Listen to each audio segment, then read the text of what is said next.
Hello everyone, we're back with the M2, and today I'm going to be showing you guys how to code in brake force display in your BMW. For me it's the M2, but the process is pretty much the same for all BMWs.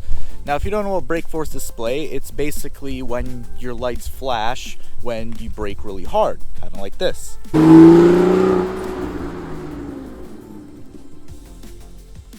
So that's pretty much what it looks like. You brake really hard, and this is not what you see on pretty much all the cars out there where you lightly tap the brakes and all the brake lights are flashing 100 times.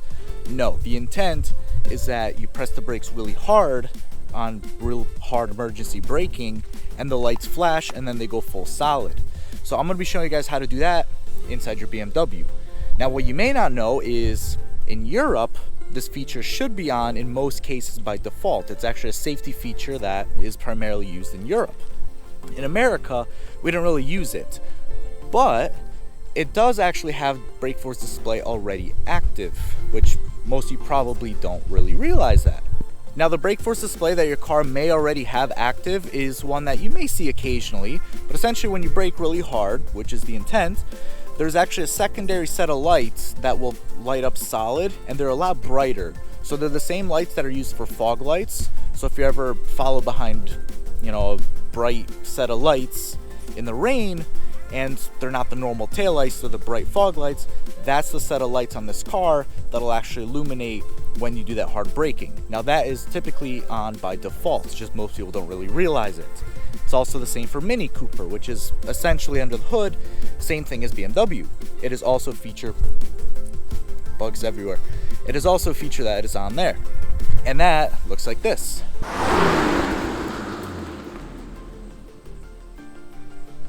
So let's get into how to actually code that feature into your car. So obviously you need a car, you need a BMW. You do ideally need a smartphone. I'm using the iPhone, but this does work on Android as well. And you need the app BimmerCode. So the app you can get for I think like $50 or $40 or something like that, but it's a lifetime purchase. Highly recommend it. And you do also need a Bluetooth adapter. For me, I use this one right here from VPeak. Phenomenal adapter. I've used this one for a couple years now.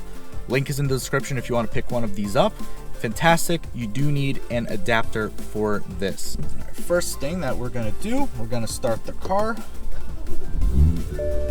Now you do have to, just make sure all my audio is off.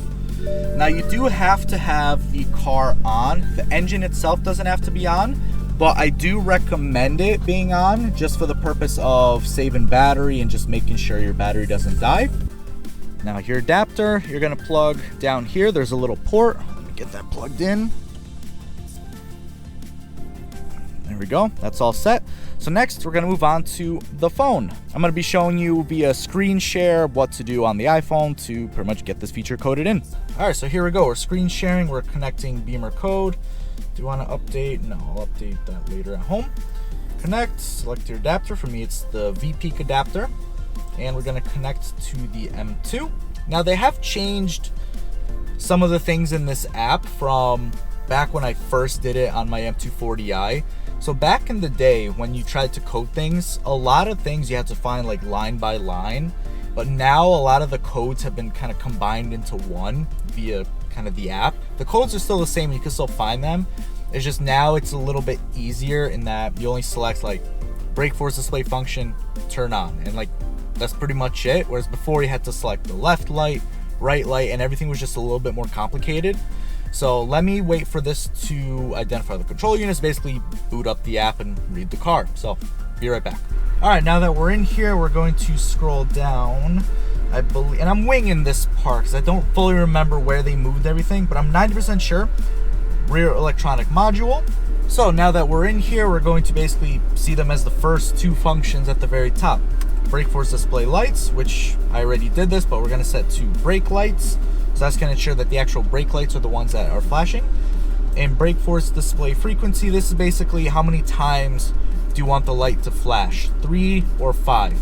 I think 3 is enough and it looks the best. 5 is just a bit too obnoxious, whereas 3, I think it gets the point across that you have this on, that it's a good warning to anyone behind you if you're doing a hard brake. Whereas 5, I think, is a little too much. So we're going to set that, and we're going to hit code in this half. And then I believe we have to go into the front end module to set up a few more things. Start coding. Now don't worry too much about miscoding something, because every time you code something new, there's always a backup that you can resort to if you feel like you messed something up. Or in my case, when I was trying to fix an issue I had with my rear tail lights, I tried to code out a certain feature and it actually kind of bugged the lights a little bit. So I reverted to backup and then everything was fine. So don't worry too much about messing anything up. As long as you don't play around with too many weird, odd features, most of this general stuff you see here is pretty safe to play around with. So now we're going to leave the rear end module and we're going to go into the front end module. All right, we're in the front end module and now we're going to scroll down to brake force display. So this is where you actually change some of the settings. So brake force display. So this is the difference between area enlargement and flashing. So area enlargement is basically that secondary set of lights will turn on that are much brighter because they're the fog lights.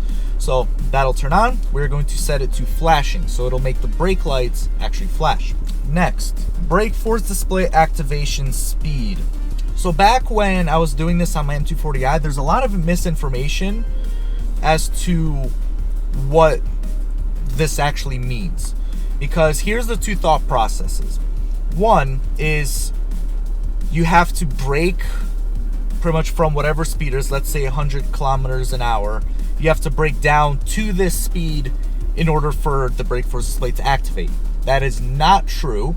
The way this works is after your car is traveling past any of these speeds, then if you brake, you're going to get the flashing light. So this is at what point, pretty much like it says, at what point the system is activated. So let's say you're going 60 miles, or not 60 miles, 60 kilometers per hour. You do a hard brake and your lights should come on at this point. Let's say we have it set to 30 kilometers an hour, but maybe we're driving 25 kilometers an hour and we have a hard brake. The system will not activate.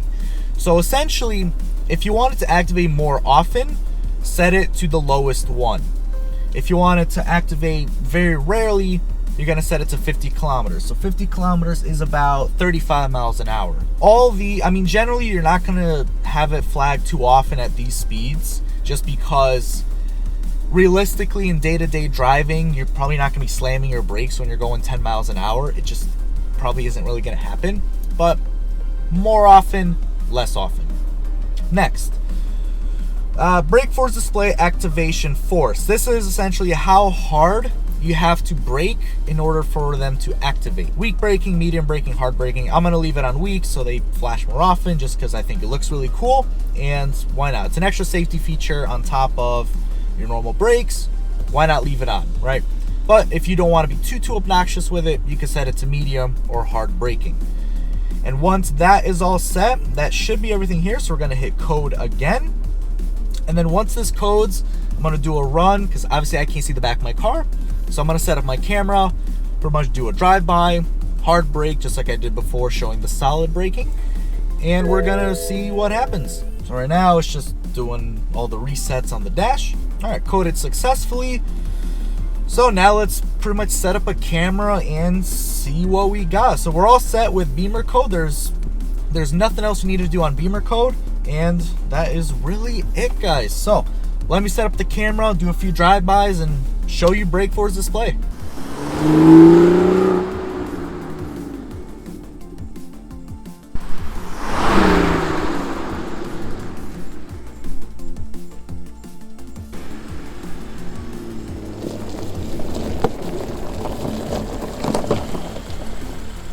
Alright guys, I hope you enjoyed that video showing off brake force display and kind of how it works, how to code it in your car. And yeah, it's a really cool safety feature that is in Europe, and honestly just looks really cool when it's on your car. It just looks really sporty, really cool. Now, even though it does look really cool, make sure you guys know kind of your local laws with regards to flashing lights, because I know some cops may not care, some may be a little testy with that stuff. So just make sure you guys stay safe out there, make sure you don't get in any trouble. But as far as I'm concerned, it's a safety feature. really cool. So that's gonna be it for this one. If you like this video, leave me a like, comment, let me know if you coded it in your car, and let me know what you think of the mod. I think it's really cool. And subscribe if you want to see more videos. It would really help me to kind of push towards that 1,000 goal to get monetized and start making money off this channel. It would definitely be appreciated. And that's all for now. So thank you guys so much for watching. Until next time.